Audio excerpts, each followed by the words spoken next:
أعوذ بالله من الشيطان الرجيم. بسم الله الرحمن الرحيم. ألم تر إلى الذين أوتوا نصيبا من الكتاب يدعون إلى كتاب الله ليحكم بينهم ثم يتولى فريق منهم وهم معرضون. ذلك بأنهم قالوا لن تمسنا النار إلا أياما معدودات وغرهم في دينهم ما كانوا يفترون. فكيف إذا جمعناهم ليوم لا ريب فيه ووفيت كل نفس ما كسبت وهم لا يظلمون.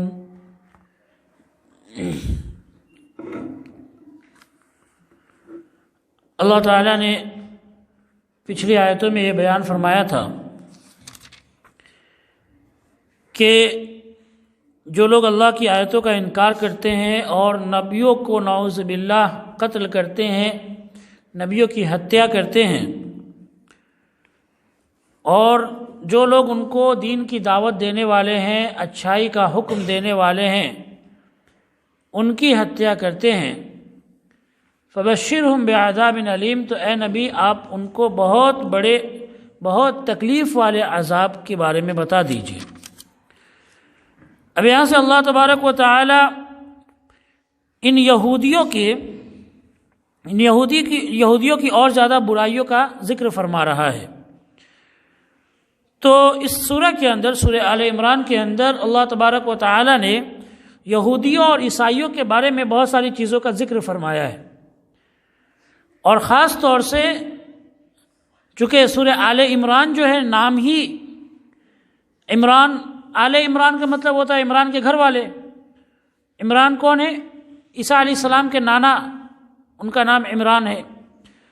تو یہ عیسائیوں اور یہودیوں پر ہی زیادہ یہ سورہ بیس ہے، اور انہی کے بارے میں زیادہ یہ چیزیں بیان کی گئی ہیں۔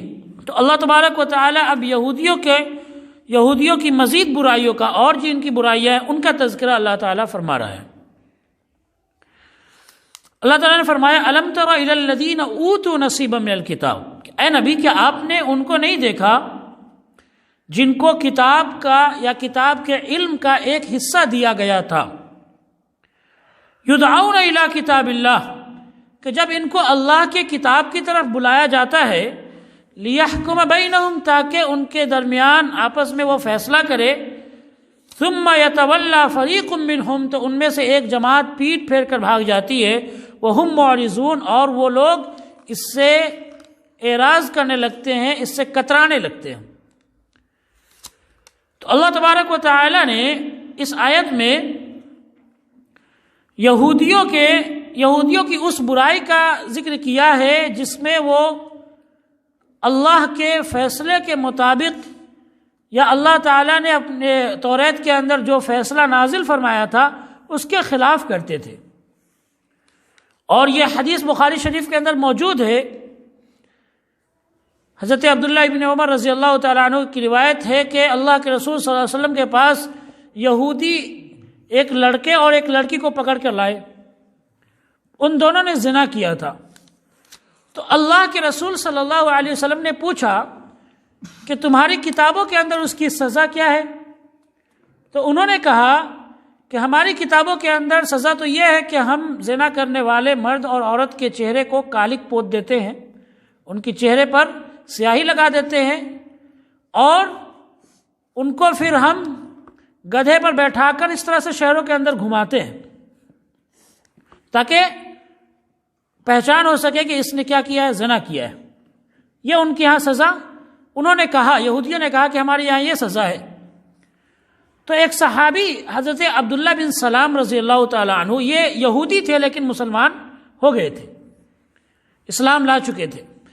تو انہوں نے کہا کہ تم لوگ جھوٹ بول رہے ہو، تم کتاب لے کر آؤ، توریت لے کر آؤ اور مجھے دکھاؤ اور بتاؤ کیا واقعی میں صرف یہی سزا تمہارے یہاں ہے. تو جب توریت کو لایا گیا تو ان کا جو عالم تھا، تو وہ علماء توریت کو پڑھتے تھے.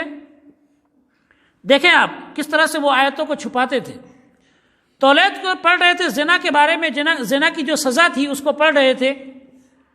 تو جیسے اس کو پڑھتے پڑھتے آتے، اس جگہ پر آتے جہاں پر یہ لکھا ہوا ہے کہ زنا کرنے والے مرد کو اور عورت کو اگر وہ شادی شدہ ہے تو پتھروں سے مار کر ان کو ختم کرنا ہے، سنگسار کرنا ہے، پتھروں سے مار کر ان کو ختم کر دینا ہے. تو اس آیت پر جیسے وہ پہنچتے تھے، وہ اپنی انگلی سے اس آیت کو دبا دیتے تھے اور آگے پیچھے والے کی آیت کو پڑھ لینے لگتے تھے. یہ یہودی کے علماء اس طرح سے کرتے تھے. تو حضرت عبداللہ بن سلام رضی اللہ تعالی عنہ نے دیکھا، انہوں نے کہا کہ جہاں پہ تمہاری انگلی رکھی ہے اس انگلی کو ہٹا کر وہاں پر دیکھو، پڑھو کیا لکھا ہے. تو جب اس انگلی کو ہٹایا وہاں پر، تو وہاں پر لکھا تھا کہ جو زنا کرنے والے مرد اور عورت ہے ان کو پتھر سے مار کر ہلاک کیا جائے گا، ختم کیا جائے گا ان کو. تو یہودی جو تھے یہ اس طرح سے اللہ کی آیتوں کو چھپاتے تھے اور اللہ کے حکم سے اس طرح سے کتراتے تھے. اللہ کے فیصلے کے مطابق فیصلہ نہیں کرتے تھے. جو اللہ نے فیصلہ نازل کیا ہے توریت کے اندر، اس کو یہ بدل دیتے تھے یا پھر چھپاتے تھے. اور ہمارے اس دور کے اندر بھی ایسا بہت ساری جگہوں پر ہوتا ہے کہ اللہ کی کتاب کے اندر اور اللہ کے رسول صلی اللہ علیہ وسلم کی حدیثوں کے اندر جو حکم ہے اس اصل حکم کو لوگ چھپاتے ہیں. اللہ کے رسول صلی اللہ علیہ وسلم نے جو بات بتائی، جو طریقہ بتایا، اس طریقے کو چھپایا جاتا ہے اور اس کی جگہ پر دوسری کتابیں ڈال دی جاتی ہیں، وہ لوگوں کو بتایا جاتا ہے. جیسا کہ یہودی کیا کرتے تھے، ان کے علماء یہ کام کیا کرتے تھے. اور ہمارے دور کے اندر بھی نعوذ باللہ، ہمارے اس امت کے اندر بھی علماء ہی یہ کام کر رہے ہیں کہ وہ حق کو چھپاتے ہیں. قرآن اور حدیث کے اندر جو حق بات آئی ہے اس کو بتاتے نہیں ہے. اور اگر کوئی پڑھا لکھا آدمی ہو تو اس کے سامنے وہ انگلی بھی رکھ دیں، ایسا بھی کر سکتے ہیں. لیکن یہاں تو ہمارے یہاں مسلمانوں میں، خاص طور سے ہمارے ملک میں تو 90% مسلمان جو ان پڑھ ہے، جاہل ہے، انہیں تو قرآن حدیث پڑھنا نہیں آتا. تو یہ علماء سے پوچھتے ہیں. اب یہ علماء قرآن اور حدیث سے نہیں بتاتے، قرآن حدیث کی بات کو چھپاتے ہیں. تو ایسے لوگوں کے بارے میں بہت سخت عذاب ہے. اور اللہ کے رسول صلی اللہ علیہ وسلم نے صاف طور سے فرما دیا، یہ حدیث ہم پہلے بھی بیان کر چکے ہیں، کہ جس سے کسی علم کے بارے میں پوچھا گیا اور اس علم کو وہ جانتا ہے اور پھر اس کے بعد وہ اس کو چھپائے، تو قیامت کے دن اللہ تبارک و تعالیٰ اس کے گلے میں آگ کا پھندا ڈالے گا، آگ کی لگام پہنائے گا اللہ تعالیٰ اس کو، یا آپ نیکلس کہیے، اللہ تعالیٰ آگ کا نیکلس ان کو پہنائے گا. کون؟ جو قرآن کی کسی آیت کو یا پھر دین کی کسی بات کو جانتے ہوئے چھپاتے ہیں، حق بات کو جانتے ہوئے چھپاتے ہیں. کس لیے؟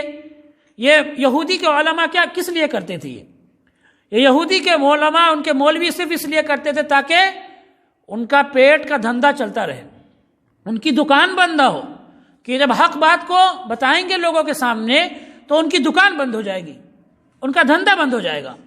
تو اس وجہ سے یہ یہودی کیا کرتے تھے؟ حق بات کو چھپاتے تھے اور اس کی جگہ پر باطل کو پھیلاتے تھے اور اس کی جگہ پر وہ غلط باتیں پھیلاتے تھے. تو اللہ تبارک و تعالی نے ان کے بارے میں بیان فرمایا. کیا آپ نے نہیں دیکھا ان میں سے ایک جماعت نے کیا کیا کہ جب کوئی اللہ تعالیٰ نے جب ان کو بلایا کہ اللہ کی کتاب کی طرف آؤ اور اللہ کے کتاب کے حساب سے فیصلہ کرو، اللہ تعالیٰ نے جو تمہاری کتاب میں نازل کیا حکم اس کے حساب سے فیصلہ کرو، تو ان میں سے ایک جماعت تو منہ پھیر کر چلی گئی. وہم معرضون، اور یہ لوگ اس سے بھاگ رہے تھے، کنارے کنارے اس سے بھاگ رہے تھے، یعنی قرآن سے منہ موڑ کے جا رہے تھے، قرآن سے منہ پھیر کر جا رہے تھے، اللہ اور اللہ کے رسول صلی اللہ علیہ وسلم کی باتوں سے منہ پھیر کر جا رہے تھے، اور اسی وجہ سے اللہ تعالیٰ نے ان پر لعنت بھیجی ہے. تو جہاں پر قرآن اور حدیث کی بات ہو رہی ہو، قرآن اور حدیث کے بارے میں جہاں پر بتایا جا رہا ہو، وہاں سے پیٹ پھیر کر جانے والوں کا انجام وہی ہے جو یہودیوں کا انجام ہے، یہ بھی انہی کی طرح ہے. تو اللہ کے واسطے کبھی ایسی حرکت نہ کرے. اللہ کی کتاب جہاں پڑھی جائے وہاں بڑے ہی باادب ہو کر سنے، اس سے بھاگے نہیں، اسے پیٹ نہ پھرے، اس لیے کہ آپ کی ساری دنیا کی چیزوں سے زیادہ قیمتی ہے. یہ آپ کی ساری دنیا کی چیزیں اس کے سامنے بالکل ہیچ ہے، معمولی ہے، کوئی حیثیت نہیں رکھتی. اللہ تبارک و تعالی نے یہودیوں پر لعنت بھی اسی لیے فرمائی کہ ان کو جب بلایا جاتا ہے اللہ کی کتاب سے فیصلہ کرنے کے لیے تو کیا کرتے ہیں؟ یہ کنارے ہو جاتے ہیں، یہ بھاگتے ہیں پیچھے. ذالک بانہم قالوا لن تمسنا النار الا ایاما معدودہ. کیوں؟ آپ اس چیز کو یہودیوں کے بارے میں سنیے قرآن کی آیت کو اور ہمارے زمانے سے ملاتے چلیے کہ کیا ہمارے زمانے میں بھی ایسی سوچ ہے. یہ کیا کہتے ہیں؟ بانہم قالوا، انہوں نے یہ کہہ رکھا ہے لن تمسنا النار الا ایاما معدودہ، کہ ہمیں تو بہت کچھ دنوں کے لیے ہمارے آگ چھوئے گی، بس ہمیں تو جہنم کی آگ بہت چند دنوں کے لیے، معمولی کم دنوں کے لیے جہنم کی آگ ہم کو لگے گی. تو انہوں نے اپنے آپ کو کیا سمجھ رکھا ہے؟ اپنے بارے میں یہ فیصلہ خود ہی کر کے بیٹھے ہوئے ہیں کہ ہمارے اوپر اللہ کی عذاب نہیں لگنے والی، ہم اللہ کے بڑے چہیتے ہیں، اللہ کے نبیوں کے ہم بڑے چہیتے ہیں، یہ کہتے ہیں. اور یہ کہتے ہیں کہ نبی کی سفارش تو ہمارے لیے ہے. باتیں آپ ملائیے، آج کے ہمارے دور کے اندر، ہمارے زمانے کے اندر کیا ایسی باتیں نہیں ہو رہی ہے کہ لوگ کہتے ہیں کہ نہیں ہم تو جنت میں جانے والے ہیں، باقی سب لوگ جہنمی ہیں. اور کیا کہتے ہیں یہودی کہ ہمیں تو جہنم کی آگ بہت ہی کم دنوں کے لیے ہمیں لگے گی، بہت ہی کم دنوں کے لیے جہنم کی آگ ہم کو چھوئے گی. اور وہ اندازہ کس طرح سے لگاتے تھے؟ وہ کہتے تھے کہ اللہ تعالیٰ نے دنیا کو 7000 سال کا بنایا ہے اور ہر 1000 سال کے بدلے میں ایک دن اللہ تعالیٰ ہمیں جہنم میں رکھے گا اور اس طرح سے ہم 7 دن جہنم میں رہیں گے، باقی ہمیشہ کے لیے جنت میں جائیں گے. تو یہ اپنی طرف سے انہوں نے باتیں بنا رکھی تھی، اپنی طرف سے باتیں بنا رکھی تھی. تو پہلی ان کی غلطی اللہ تعالیٰ نے کیا بیان کیا؟ یہ تو نبیوں کو نعوذ باللہ ناحق قتل کرتے ہیں. کوئی نبی کے علاوہ کوئی عالم آتا اچھی بات بتانے تو اس کو بھی یہ نعوذ باللہ ناحق قتل کرتے ہیں. پھر اس کے بعد میں اللہ کے فیصلے کے مطابق فیصلہ نہیں کرتے، اپنی طرف سے انہوں نے فیصلہ بنا رکھا ہے، اس کے حساب سے یہ فیصلہ کرتے ہیں. اور چوتھی چیز کیا فرمائی؟ ان کی یہ بھی برائی ہے کہ یہ کہتے ہیں کہ ہمیں جہنم کی آگ بہت کم دنوں کے لیے لگے گی. جہنم کی آگ ہمارے لیے بنائی نہیں گئی ہے، یہ اللہ کے بڑے پیارے ہیں، اللہ کے بڑے لاڈلے ہیں، یہ کہتے ہیں. اور پھر جو مومن ہوتا ہے، جو ایمان والا ہوتا ہے، اس کے بارے میں اللہ تعالیٰ نے کیا فرمایا؟ اللہ کا فیصلہ آئے تو ایمان والے کی جو بول ہوتی ہے وہ کیا ہوتی ہے؟ اللہ نے فرمایا انما کان قول المؤمنین اذا دعوا الی اللہ ورسولہ لیحکم بینہم ان یقولوا سمعنا واطعنا. کہ یہ تو یہودی ہے جن کو اللہ کی کتاب کی طرف بلایا جاتا ہے فیصلہ کرنے کے لیے، تو یہ چھپاتے ہیں اللہ کی آیتوں کو، منہ پھیر کر چلے جاتے ہیں. لیکن مومنوں کی جو بول ہے کہ جب ان کو اللہ اور اللہ کے رسول کی طرف بلایا جاتا ہے تاکہ وہ اللہ کی کتاب کے حساب سے فیصلہ کرے، تو یہ کیا کہتے ہیں؟ ایمان والے کہتے ہیں سمعنا واطعنا، کہ اللہ ہم نے سنا اور ہم نے فرما برداری کی. وہ پیٹ پر کر نہیں بھاگتے. ایمان والے کی پہچان ہے کہ اللہ کے حکم کے حساب سے وہ زندہ رہے، اللہ کے فیصلے کے حساب سے وہ فیصلہ کرے، اللہ تبارک و تعالی نے جس چیزوں کو منع کیا ہے ان سے بچے اور اللہ کی اطاعت کرے، اللہ کے رسول صلی اللہ علیہ وسلم کی بات مانے.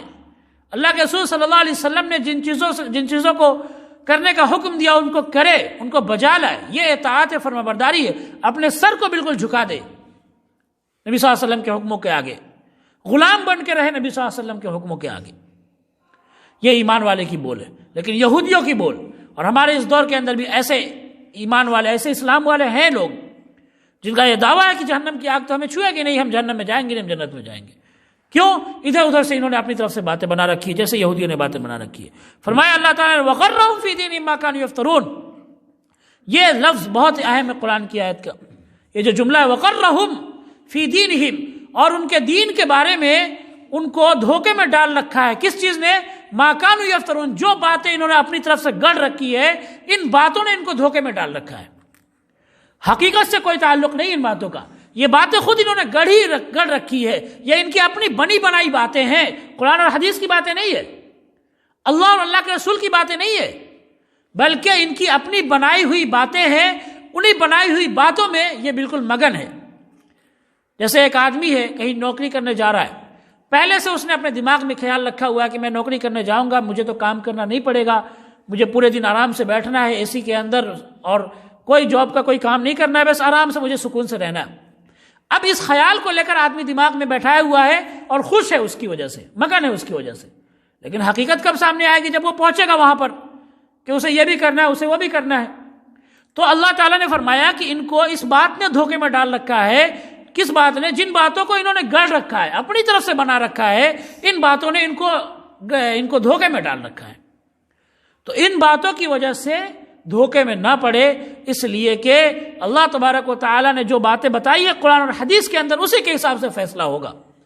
اور اللہ تعالیٰ سوال بھی قرآن حدیث کے اعتبار سے پوچھے گا۔ دنیا والوں کی باتیں اور آپ کی گڑھی ہوئی باتوں کو اللہ نہیں سنے گا۔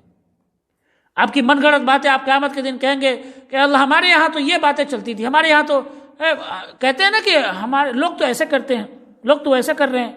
قرآن حدیث کی باتیں نہیں، اللہ فیصلہ کرے گا۔ اللہ نے قیامت کے دن قرآن کو فیصل بنایا ہے، جج قرآن ہے، فیصلہ آپ کا قرآن کے حساب سے ہوگا، فیصلہ آپ کا حدیث رسول کے حساب سے ہوگا، اس کے مطابق جس کی زندگی ہوگی اس کے حق میں اللہ تعالیٰ کا انعام ہوگا، اور جو اس کے خلاف ہوگا چاہے اس نے کتنی اچھی باتیں اپنی طرف سے بنا رکھی ہے، شیطان کی بات ہوگی، اللہ تعالیٰ اس کے خلاف فیصلہ فرمائے گا۔